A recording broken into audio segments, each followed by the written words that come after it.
With me now, former prosecutor David Schwartz and criminal defense attorney Rebecca Rose Woodland. Welcome to both of you. Good morning, we'll do ladies first up here. Rebecca, if you were defending Bobby Cutts Jr., how would you be advising him right now? Well, right now I'd be advising him that he has to invoke his constitutional rights. He's been Mirandized. He has been already arrested. He'll be charged tomorrow morning, or he'll be arraigned tomorrow morning. At this point, so at this point, if I were his attorney, I'd be asking him to not say anything anymore to anyone. Okay, David, what kind of evidence right now do you think the prosecution team is going to be gathering to build this case against Bobby Cutts Jr.? Yeah, I mean, it's a constant gathering of evidence right now. You cannot rest on whatever evidence you have right now. You need to preserve all the crime scenes in this case. You need to collect the evidence. The blood evidence could be very key in this case. Obviously, if this becomes a DNA case, it'll be much stronger than if they had just having the informant. And of course, the 2-year-old Blake cannot testify in this case. He's not competent to testify, even though he may be the only witness at the scene. Okay. Rebecca, I want to get with you about what... I mean, it's certain possibly, but the probability of that is odd. Yeah. Here. The whole situation here is odd, Alex. That he said these things, that if he came upon the scene, he would not have called 911, makes me worry. But possibly it did happen. Possibly he found, they had an argument. He didn't intend to kill her. Possibly she fell. I mean, these are options. Sure, it's options, but as you're saying, all odds. So, David, the fact that we don't have all these details, though, as a prosecutor, when you look at the case, you look at the odd notwithstanding, does it seem to you like an open and shut case?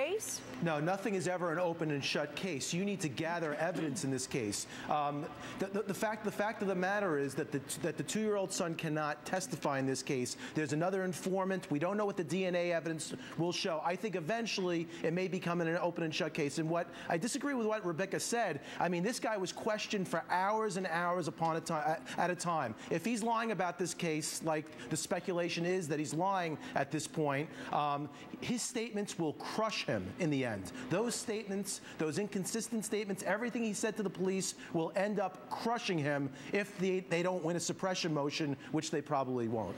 Okay, both of you don't go too far. We have a lot more questions on the legal ramifications of all this, and we'll get with both David Schwartz, Rebecca Rose Woodland shortly. Thanks. Thank you.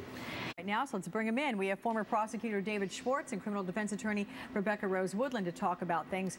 The question that I posed to Patty over there before we get into some specifics for you two, is it enough to charge Bobby Cutts with murder if the way the body was found was done as Patty Berry was suggesting, that indeed there was somebody within the inner circle of Bobby Cutts, some family member, who reported to a local reporter about how the body might be found, and that's what led them there? Is that enough to say, okay, you've committed murder? Absolutely enough for an indictment. Now, whether it's enough to get a conviction at trial, that's another story altogether. They're going to be developing other evidence. But if you have an informant that personally witnessed the body being taken to that location, and I assume this informant heard the defendant make other statements as well, that's certainly enough for an indictment. Okay, but here's the deal. I mean, you can indict a ham sandwich if you want to. I mean, the fact is, how careful do you have to be with regard to putting together the case for court, for trial? Oh, incredibly careful. But understand, remember, Alex, last week we were always talking about the FBI executing those search warrants, Mirandizing him. They have more evidence than just the body. But thank God they have the body,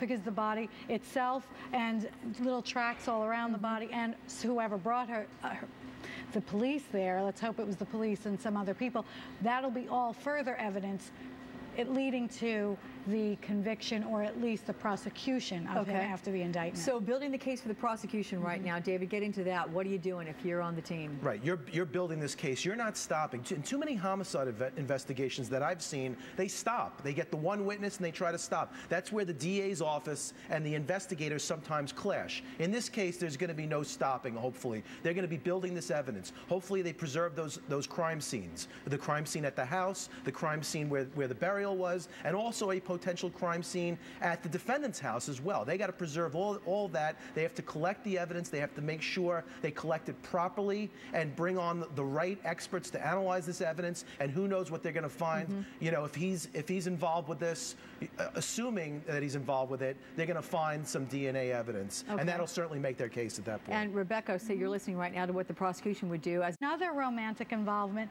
with a married woman at the same time as Jesse, and at the same time as his wife. And they're saying that he's online right now, that Yes. they believe he's starting since June putting online these, I guess, sexually suggestive Yes. innuendos, soliciting for who knows what online. I mean, you know. So who's to say there wasn't an argument that wasn't intended for murder, but it was an argument that got out of hand? Maybe that's what they're discussing now. But the complete background check of this person, who is this person? The police are right now finding out who this person is, and they're going to be building this case around who he is and what happened after that. Okay, but David, in all that leads up to a case like this, how many times have I heard, well, you know, past is past, the history is back there, that can't be admissible in this particular case? True?